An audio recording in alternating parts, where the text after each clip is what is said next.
All right, let's take a look at RIM on our watch list today, Monday, October 26, 2009 as well. The thing with RIM that sticks out, it's been on our watch list for a couple weeks.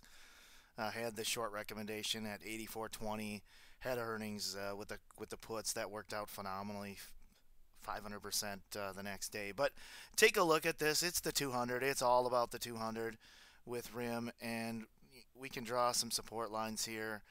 Take the 35.05 that this hit in March. You can see that it already lost major support in that trend.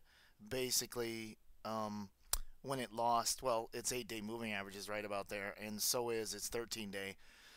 The thing about RIM is it probably opens higher today because it got so close to its 200 on Friday on less than half normal volume. You can see down here that we normally do. You can see that the volume has decreased substantially. Look at that huge spike there into earnings. Then it had the initial sell-off, huge gap down, and then the volume usually about half the normal volume. But you can see that that's the support line that it already lost, and so the chances of RIM holding up here probably are pretty slim. Now, it's not oversold yet. It's at 37.49. It's close. You can see that on its July drop from the 86 high down to 63.36, it got a bounce back up on its RSI before it got to 30. You can see that this one has not been oversold more than 30 at any time, even in March when the market crashed and hit its lows. RIM did not lose that 30 RSI. So that's the spot. It would probably be right around 30 RSI if it were to lose its 100-day moving average, which going in today is going to be 65.21. Went as low as 65.51 on Friday. We'll pull this down. MACD could turn up. Slow stochastics not quite bottomed. You can see it there.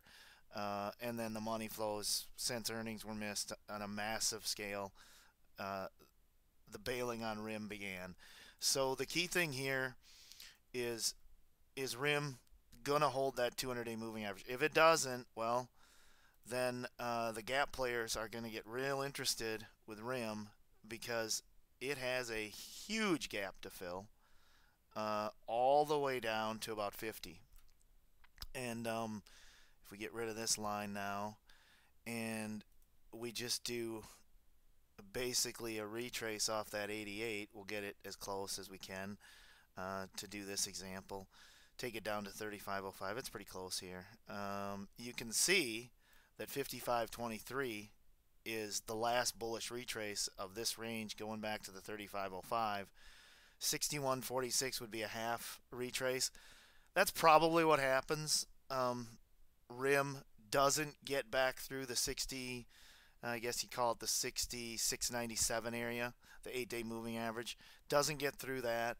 Gaps up most likely today. Sells down, loses its 200-day moving average, the orange line here, and then eventually finds support at 61.46, goes back up again, hits the top of this channel, and then goes down to 50. That's probably the way RIM goes, but we've watched it for quite a while. It's near that 200. We'll watch it to lose the 200, and then this one is going to get real interesting right around that 50% retracement. The last of the selling and capitulation should take place on any loss of this 63.36 here, and you can see we'll make it green. We won't make all that green. I guess we will.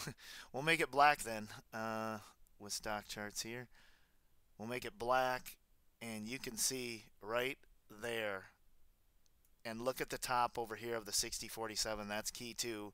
The top before this one plunged with the rest of the market, 60.47. So 60.47 most likely holds, but if this one loses its 200-day, that's where we'll look to make a play.